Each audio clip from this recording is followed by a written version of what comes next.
Hello everybody, this is Starman and welcome back to Let's Play Betrayal of Krondor. Well, last time you'll remember, we came to the town of Silden, went to the temple of Erotis. I keep wanting to say Erotis.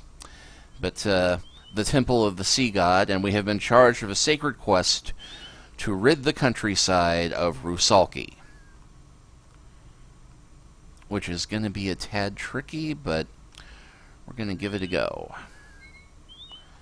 because we are fairly well equipped for the task at this point. Yep.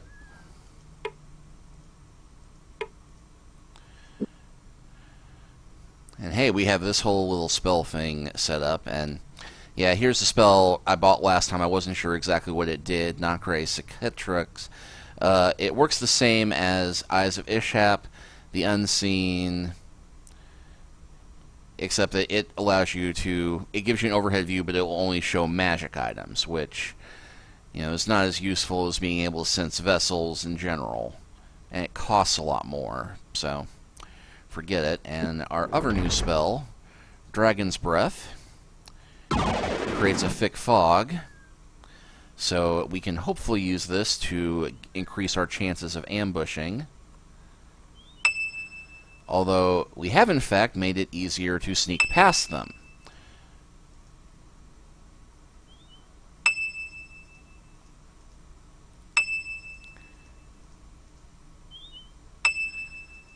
And this is boosting our stealth a fair treat. In fact, a fun way that you can increase your stealth is that you can just cast this spell, have your characters focus on sneaking for a bit. In fact, why don't we try that for a bit, just for the fun of it? Even though right now our stealth is already pretty naturally high, and don't know how Owyn's scouting got boosted so well.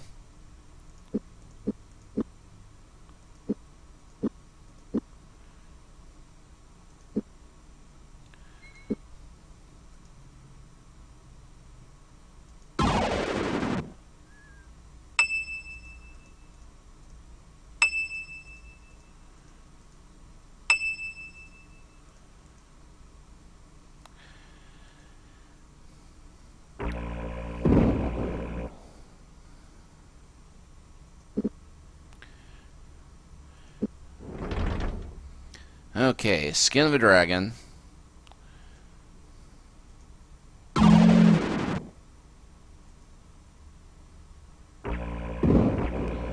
And yeah, Goraf is near death already, almost. And put another 10 point on him.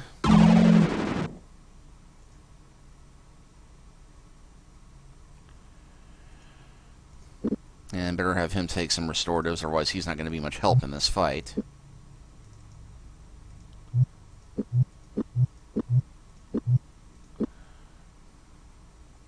Oh, and fun thing, he cursed himself. With he and his companions at death's door, all he'd managed to pull out of his satchel was of utterly no use under the present circumstances. So yes, you cannot repair your armor in the middle of a fight. That, on the other hand, could prove useful. And yeah, as you can see, the Rusalki's Death Drain ability is now just bouncing off of them. Let's see what we can do to make them a little less mobile.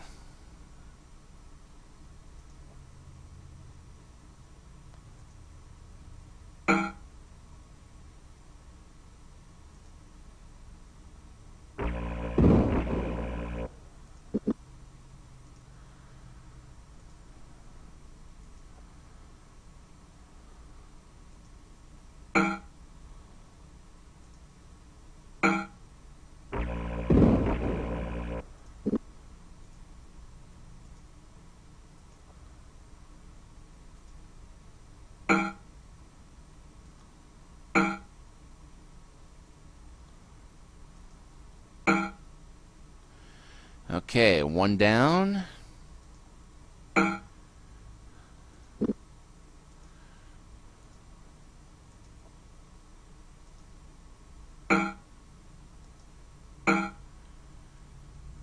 Two down.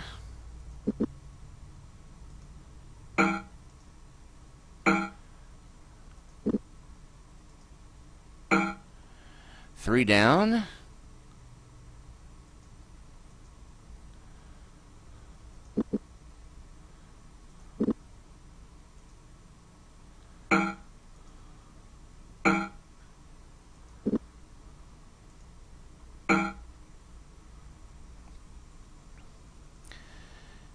And 4 down. Now you can see how very badly that fight could have gone if we weren't protected by the skin of the dragon. But there's one group of Rusalki down.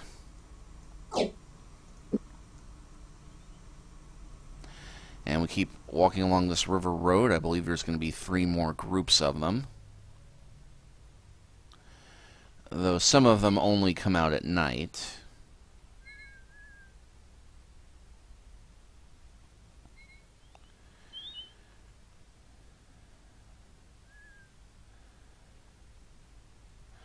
Oh, and I believe I've remembered that riddle now.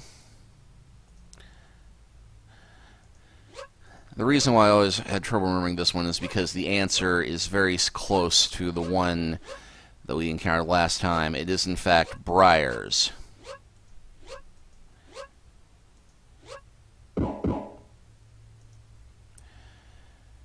Because that clue is not entirely helpful to figuring that one out.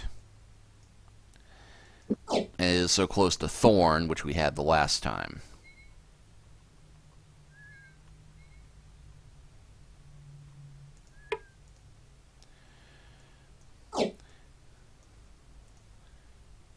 And, well, I had thought we might get rid of it, but honestly, with what we're packing now, even after having spent 1,000 gold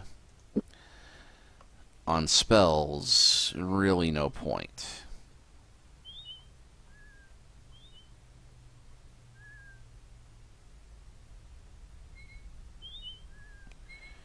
And did we check this before? We did not. I imagine one of these is going to be spoiled. Well, that's actually in good shape. That one's spoiled, though.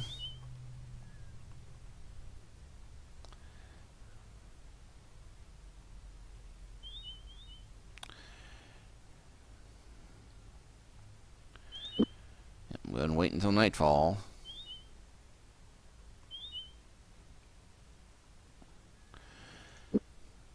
And this gives us a chance to do Stardusk. Oh,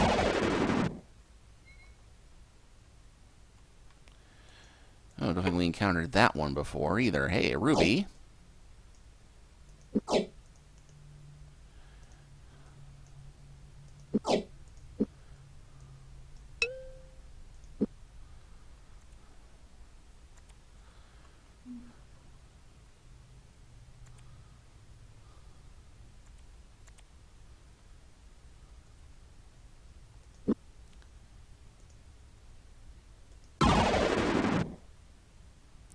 Gaurav stopped and stared off into the distance. After several seconds of contemplation, he turned and began to speak.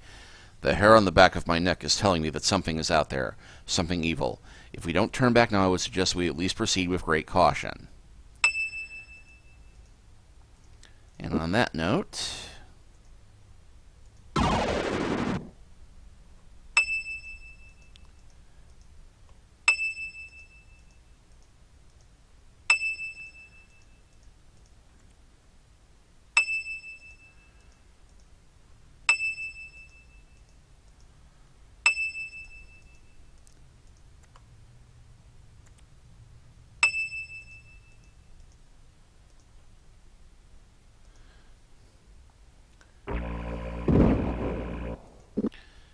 and the fog wore off, but...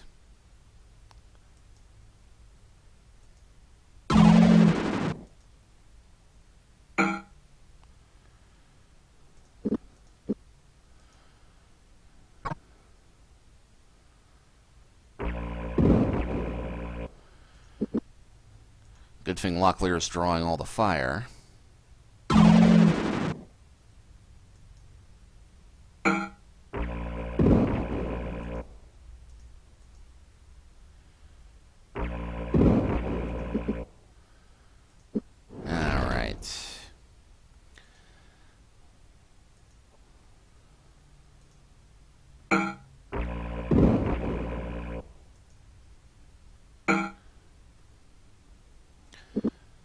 let's start getting some of them anchored down.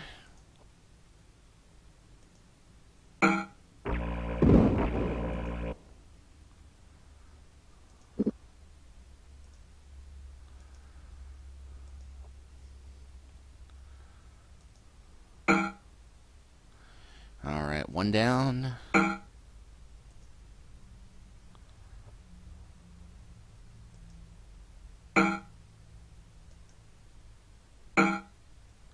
Two down.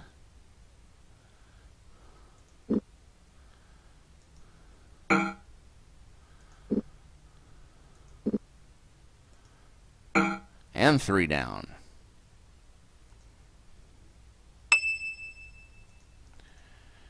Alright, let's see which abilities. Yeah, stealth doesn't seem to have gone up too much.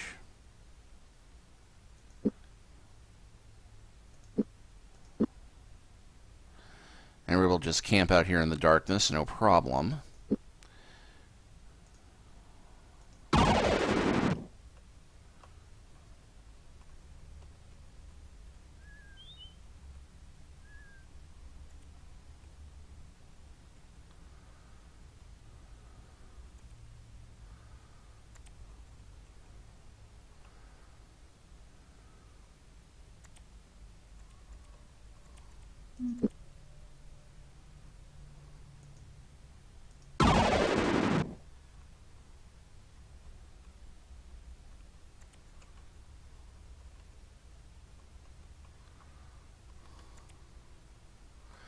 And I don't remember the Rusalki coming this far west, but... Whoop. Wrong spell.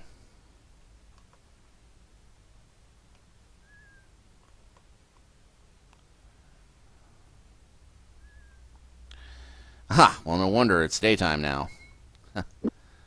Oh, but there's a hidden chest.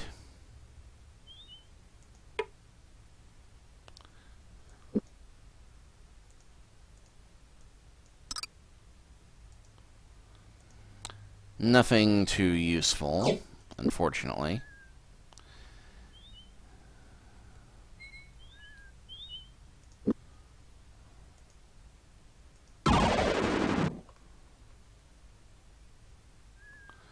And here's the group of rogues we killed before.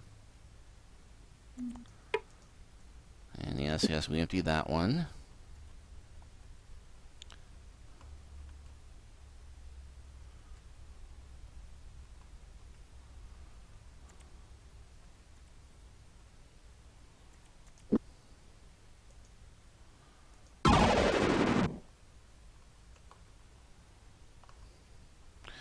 Well, we follow the river. I'm sure we're... Yep, here we go.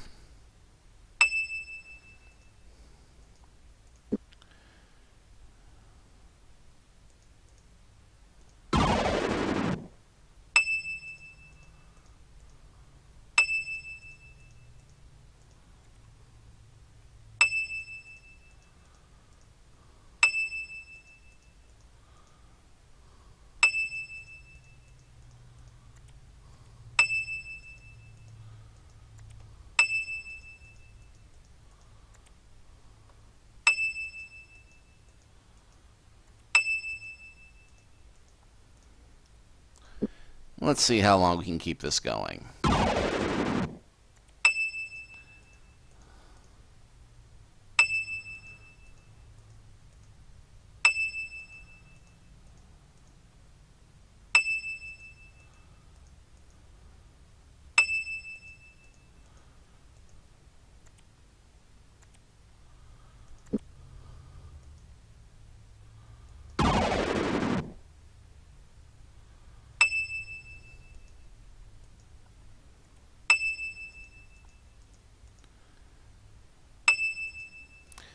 And let's see how much it's increased the abilities.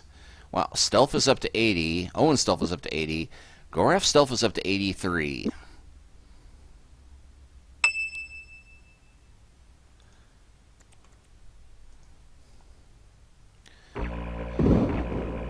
Okay, now this one's going to be tricky because I don't have my light spell up. And And Owyn is already 3 sheets to the wind from all of that, but you know what? I'm feeling lucky. Although I'm not sure you can see this as well as I can, but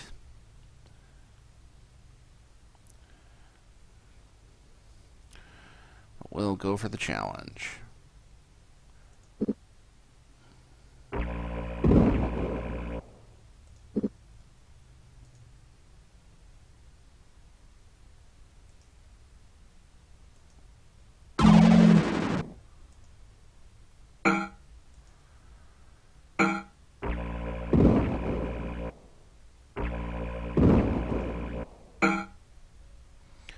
Okay, we got one down.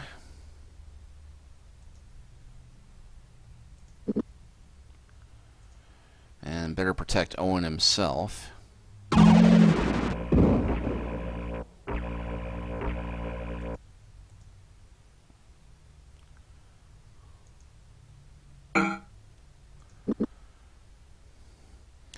And we'll go ahead and Grief of 1,000 Knights the one that Goraf is fighting, since he's not as fast as Locklear.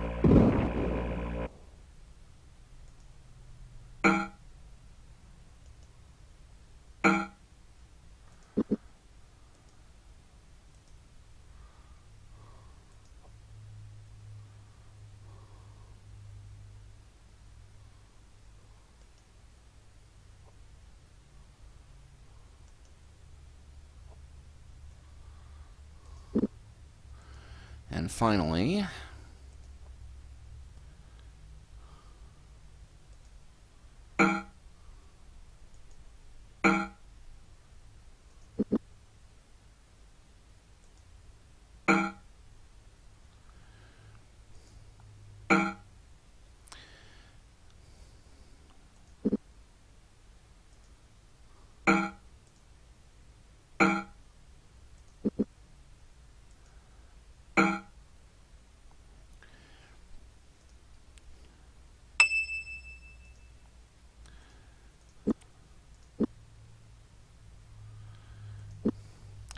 and I think with having fought 2 visible groups, 2 invisible groups, I think that's it.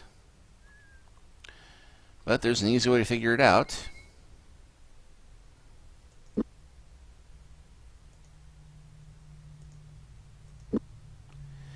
Yep. Since let's go back to the island.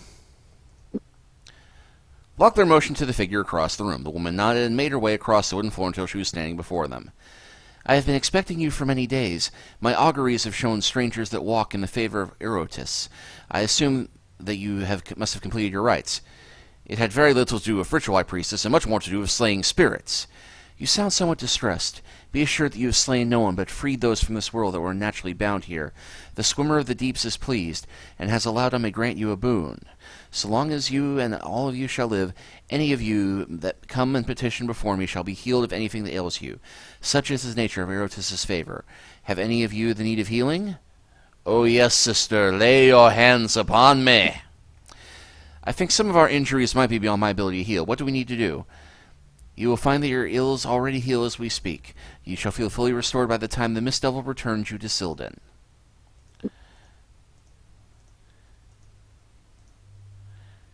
And sure enough,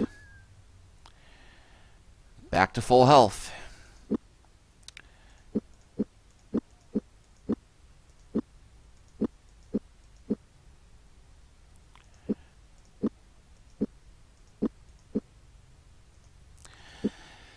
Yeah, I will probably play around with leveling the stealth off camera a bit, but you can see how that's a very effective way of improving your stats as soon as you get the Dragon's Breath spell. And Skin of the Dragon, quite a wonder, isn't it? Well, I think we have time enough to travel westward a bit.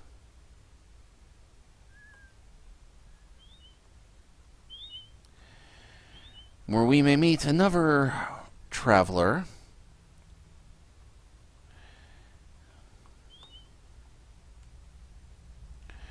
who has a great personal appeal to me.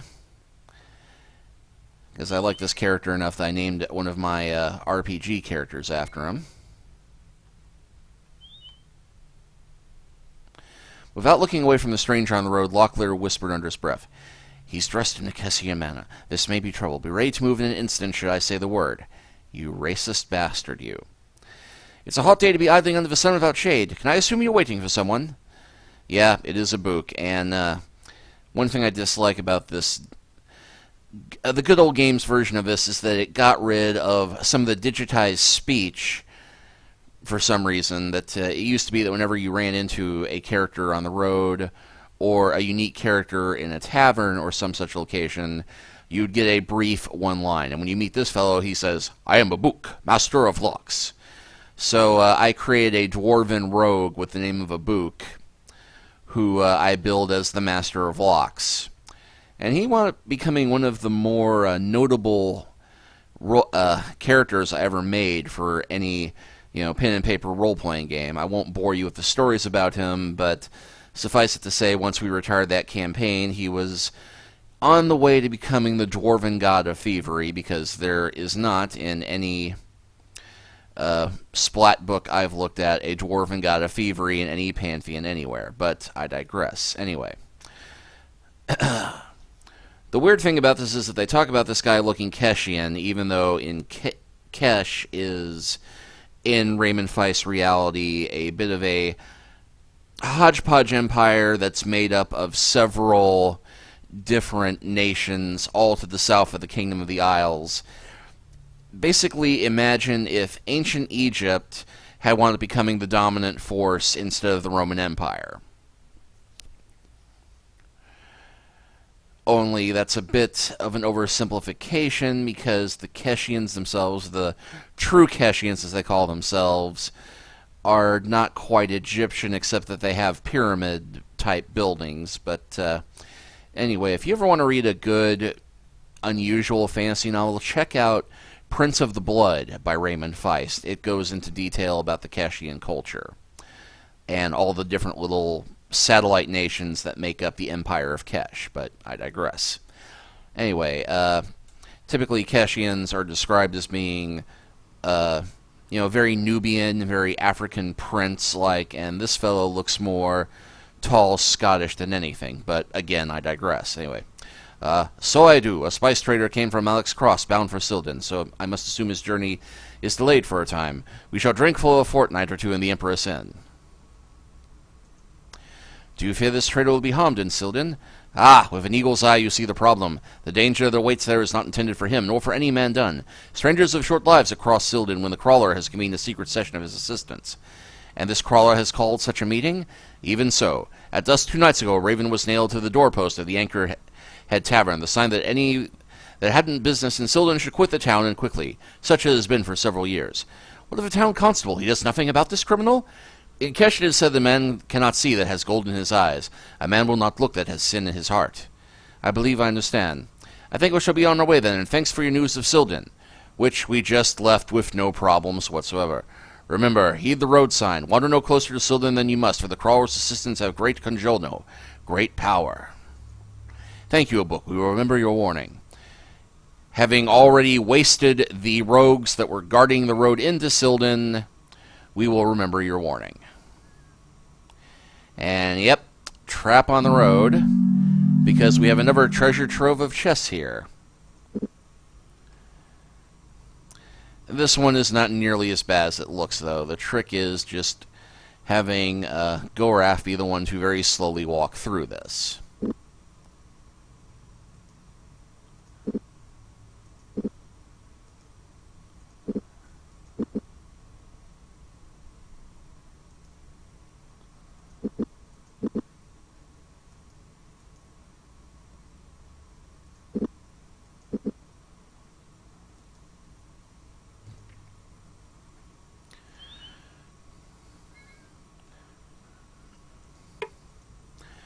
Alright, let's see if I remember this one. Power enough to smash ships and crush roofs, yet it must fear the sun. Easy enough. Ice.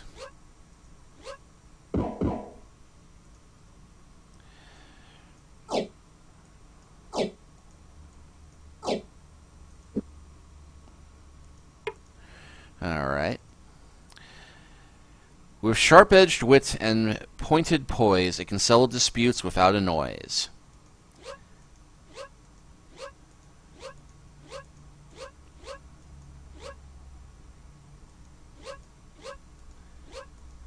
I think I remember this one.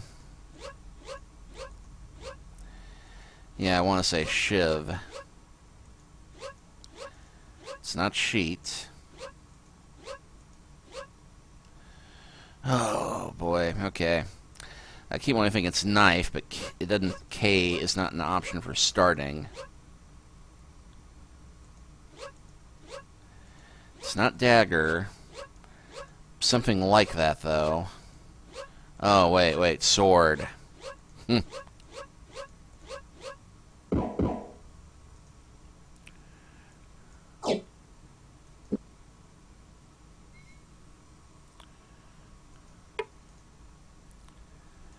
Okay, 2 for 2.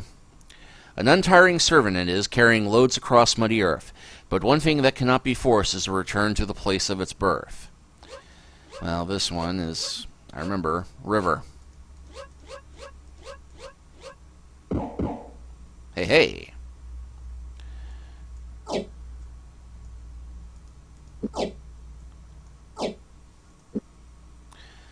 3 for 3.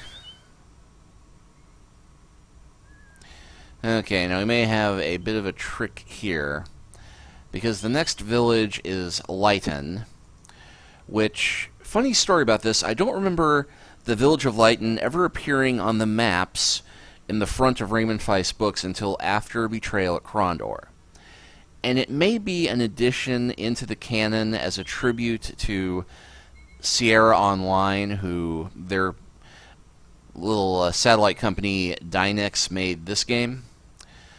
Because Lighten, for those of you old school gamers who remember, was the name of the fictional town in the Police Quest games. And as I said, I don't remember Lighten ever appearing on the map in any of the Raymond Feist books, where they had the little map of the kingdom in the front of the book, until after this game came out and it got added in. Which is ironic, because we're going to head into the town, and if we do it on the main road, we're going to get hit by an ambush asking for a tax for using the highway through it. That may not start until the next chapter, however. In fact, I'd say it definitely doesn't start until the next chapter, unless I'm being very stealthy indeed. And this shop is abandoned, but it's got 15 gold. And let's see what else is here. Nobody here. Hey, a tavern. Never 105 gold. Let's see. Nobody there. Gambler there. Let's see. The man accepted their company. Owyn chatted idly with the rough-looking fellows. Goraf looked on, making certain that in his ebullient mood the magician didn't slip and give away the true purpose of their travels. "So where are you heading?" the man asked, describing a large arc of his ale cup. "Any place interesting?" And yes, we've done this one before. And another person who won't talk. And we don't really need the inn, seeing as how we're at full health.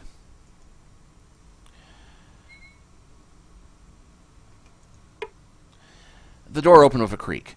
"Good day," said a lady of about 25. "What brings you kind gentlemen to Lighten?" Locklear glanced at Owyn, then replied matter-of-factly, "Just passing through. Could you trouble you for something to drink, perhaps? You'll find a well besides the road at the center of town," she said. Realizing she was probably a bit leery about talking to strange men, Locklear thanked her for the information and said goodbye. Yeah, so many of these conversations don't give you anything at all. Locklear knocked, and almost immediately there was the sound of frantic movement inside the house. Then silence. He knocked again. Nothing. "Hello?" Silence. "Is anybody there? We are weary travelers and seek only a moment of your time, perhaps a drink of water." Locklear away impatiently for a moment, then he said suddenly, "Look, we know you're in there. We heard you moving about." Finally, with the door still closed, the man replied weakly, "We know who you really are. We will have the rest of the taxes as soon as we get the money." No amount of arguing or explaining could convince the man of the truth. The door remained closed. And nothing in the barn. Garth was about to knock on the front door when he heard a strange roaring sound coming from inside the house. It lasted for several seconds, stopped, and then began again. "What in the name of Ishap?